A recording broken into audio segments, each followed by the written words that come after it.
தமிழ்நாடு டிரான்ஸ்போர்ட்க்கு வந்து ஒரு இம்ப்ரெசிவான இன்ஃப்ராஸ்ட்ரக்சர் இருக்குது. இது எப்படி தானே கேட்குறீங்க? தமிழ்நாடு ஸ்டேட் டிரான்ஸ்போர்ட் கார்பரேஷன் வந்து 10,121 ரூட்க்கு வந்து ஆப்ரேட் செய்யப்படுது. இதில் வந்து 313 டிப்போஸ் இருக்குது. அப்போனா டெய்லி 1.85 crore மக்கள் வந்து இதால் வந்து பெனிஃபிட் அடைகிறாங்க. இன்னொரு முக்கியமான விஷயம் என்னன்னா, இந்தியாவிலேயே தமிழ்நாடு தான் கவர்மெண்ட் பஸ்ஸோட வந்து லோவஸ்ட் ஃபேர் வச்சுருக்கா. இப்போ நீங்கள் வந்து 10 கிலோமீட்டர் ஒரு எஸ்சிடிசி பஸ்ஸில் வந்து ட்ராவல் பண்ணுறீங்கன்னா, ஆந்திர பிரதேஷ்லாம் பார்த்தீங்கன்னா 30 ரூபா அந்த 10 கிலோமீட்டருக்கு. அதே இது கேரளாலாம் பார்த்தீங்கன்னா 20 rupees. ஆனால் தமிழ்நாட்டில் மட்டும் 12 rupees தான் சார்ஜ் பண்ணுறாங்க. இதோட மறுபக்கம் பார்த்தீங்கன்னா எல்லாத்தோட எக்ஸ்பென்சஸ் வந்து ஏறிட்டு தாங்க இருக்குது. ஆனால் பஸ் சார்ஜஸ் வந்து நோட் பண்ணிங்கன்னா இது ஏறலை.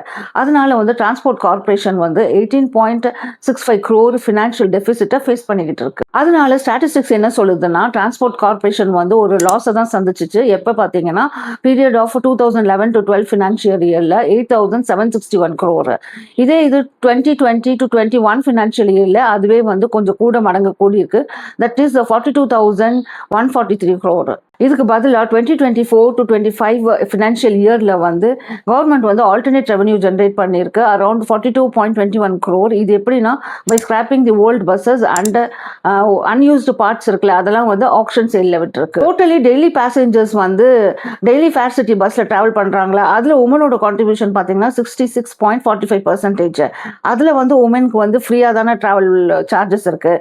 அப்போனா வந்து 59.04 lakh உமன்ஸ் வந்து அதால் டெய்லி பயனடைகிறாங்க. நான் ticket revenues like petrol, diesel இதோட செலவுலாம் டிரான்ஸ்போர்ட் கார்பரேஷனே ஓனாக பார்த்துக்கிறது. ஆனால் இதே இது வந்து இன்டைரக்ட் டேக்ஸ் இருக்குல்ல, லைக் ஆக்சிடென்ட், கஸ்டம் செஸ் இதெல்லாம் வந்து பேசஞ்சர்ஸ்ட்டு தான் கலெக்ட் பண்ணுது. எப்படின்னா டிக்கெட் மூலியமாக தான். டிக்கெட்லேயே வந்து அந்த சார்ஜஸ் வந்து இன்க்ளூடடாக வச்சிருக்குது. டேக்ஸா? அப்போ இந்த டேக்ஸ் தான் எதுக்கு அப்படின்னு எல்லாரும் மனசுலையும் ஒரு கேள்வி எழும்புதில்ல. இது எதுக்குன்னா, தமிழ்நாடு கவர்மெண்ட் பஸ்ஸஸ்க்கு வந்து தனி இன்சூரன்ஸ்ன்றது கிடையாது. ஸோ அப்போ ஏதாச்சும் ஒரு ஆக்சிடென்ட் ஆயிடுச்சுன்னா அவங்க வந்து கோர்ட்டில் போய் காம்பன்சேஷன் வாங்கணும்னா இது வருஷக்கணக்கில் தள்ளி போயிடுது. அதுக்காண்டி தான் 2018 வந்து ஆக்சிடென்ட் காம்பன்சேஷன் செட்டில்மெண்ட் ஃபண்டுன்னு வந்து ஒன்று கிரியேட் பண்ணியிருக்காங்க. இது எதுக்குன்னா குயிக்காக மணியை வந்து செட்டில் பண்ணுறதுக்கு.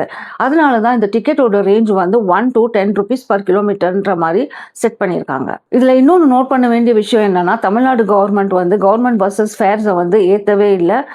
Last 7 to 8 years, that is after 2018 வந்து அது சார்ஜஸை வந்து ஏற்றவே இல்லை. அதே சார்ஜஸில் தான் நம்மளுக்கு வந்து சர்வீஸ் கொடுத்துட்ருக்கு.